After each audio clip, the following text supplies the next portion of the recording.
Now I get to see a lot of gun cases belonging to a lot of different people doing what I do. Now, generally, you can tell a little bit about that person by the stickers they put on it. Now, I think I'd be wrong if I guessed anything different, but this looks like this could be a bit of a Star Wars fan, I think, with what's going on here. I'm one with the Force is with me. The Force is with me. I'm one with the Force is with me. I'm one with the Force and the Force is with me. I'm one with the Force and the Force is with me. But anyway, enough of that. Let's actually see what's inside here, shall we? Now, this arrived with me with the message of, I bought it second hand.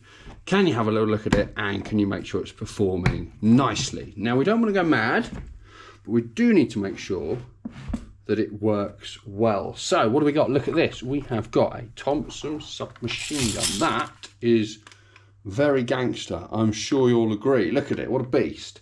Now, he tells me he's got the drum mag for it as well, so he's going to look the part. But he's left me with just the stick mag, which is fine. That's all I need to test it. But what we're going to do is we're going to give this a once over. So we're going to take it apart. We're going to clean it up and make sure all is going to be performing nicely. Because as I say, he's bought it second hand. And like all things second hand, it's kind of a little bit sold as seen. Sometimes you don't get to test them and that because of the situations you might be when you're looking at it, e.g. no fire in the safe zone, etc. But shall we see what it does? It's on fire, it's on semi. Now let's just be careful in case it has anything in it. Okay, so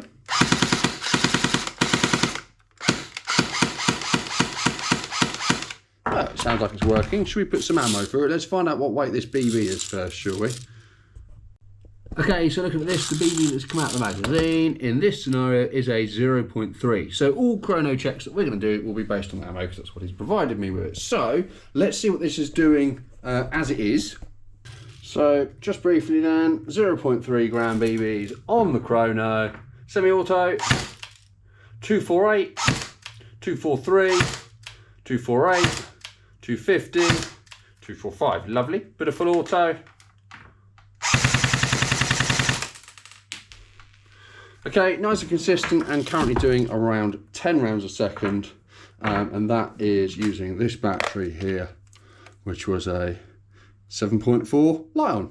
Very good.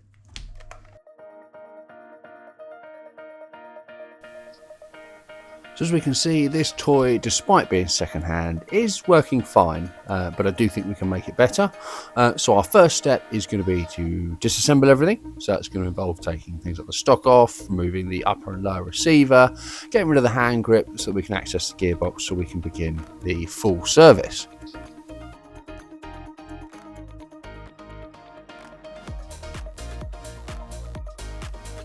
With the gearbox now out of the receiver, we can open it up and we can give all of the parts a bit of a once over, just checking for any unnecessary wear or damage, as this could harm the functionality of the gearbox when we put it back together. Once we're happy with all of the parts in the gearbox and there's no detrimental wear on any of it, we can start by cleaning it all up. So we're going to give it a bit of a spray down, clear out all the old grease and any other filth that might have got in there. We'll make sure all the gears are all nice and clean so that when we shim them, they're going to run nice and smoothly with each other. And of course, we'll also need to make sure we've got all the cylinder and piston head clean, because that's important for making sure we've got a good air seal to get the best compression possible. Now that we're happy that all the internal parts and the gearbox casing are all nice and clean, and of course free of any wear and tear, we're now going to start the process of rebuilding the gearbox. So our first step here is going to be to make sure all of the gears are shimmed. So this is going to be involving making sure everything's nicely spaced with the little shims, and the bevel gear in particular is aligned nicely with the motor. Once we've got this, we can then put in the spur gear, and then once we've got the spur gear in, we can get in the sector gear, and then once that's all shimmed and everything's running smoothly, we can start then thinking about doing all of the piston install with the cylinder and the cylinder head.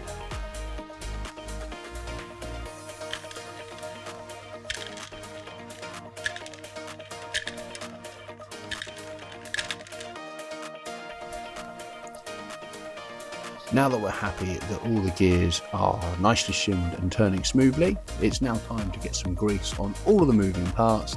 This includes the piston, cylinder head, and of course we better grease up those gears we've just shimmed to make sure everything runs smoothly. Once we've done this, we'll be able to close the gearbox shell and then think about getting it back into the lower receiver.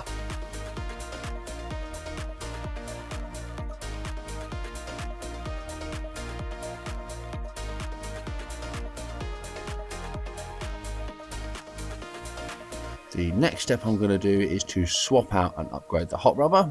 But before we do that, it's probably a good idea for us to give a barrel a good clean, just to make sure we've got out any debris or anything like that, because it's important that if we want the best range and accuracy, we have a squeaky clean barrel, and we're going to use a Maple Leaf Macaron hot rubber, as these offer a larger surface area to help lift the BBs.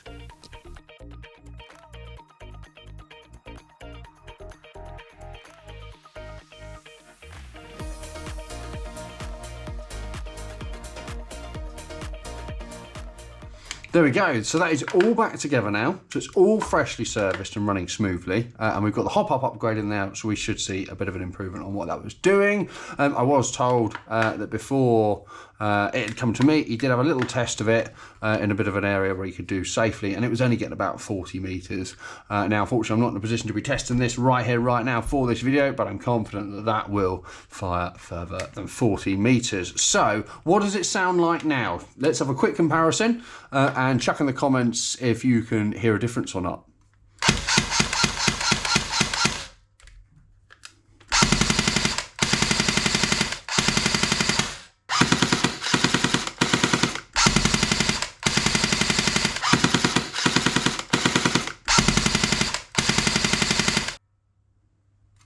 So there we go, that is using the same battery, the 7.4 Li-ion that we had earlier.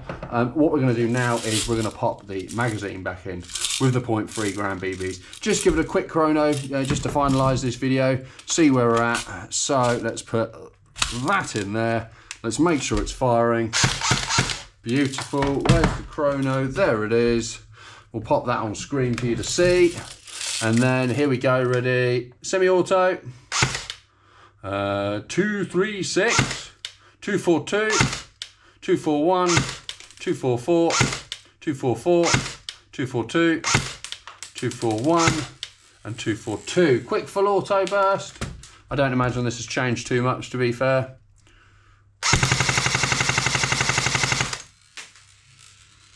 So there we go, that all went through there. The final BB that passed through that was at 257 feet per second, and that is doing 11 rounds a second. So obviously what we've done is we've just made sure everything is running smoothly and ready to be played with.